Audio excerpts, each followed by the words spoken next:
350 वर्षापूर्वी छत्रपती शिवाजी महाराजांसाठी एका 14 वर्षाच्या पोरांनी गाणं लिहिलं होतं.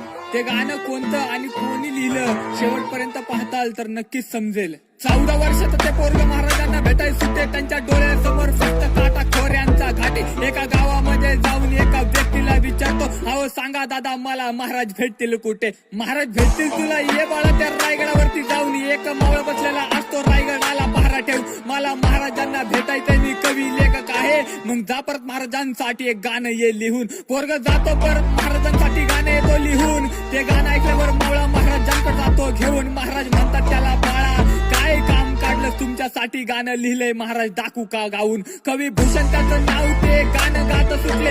त्या गाण्याने महाराजांच्या अंगाला शहारे फुटले. महाराजांच्या जीवनामध्ये राजांना पहिले गाणे पटले. आणि ऐका माझ्या मावळ्यानं ते गाणं आहे कुठले.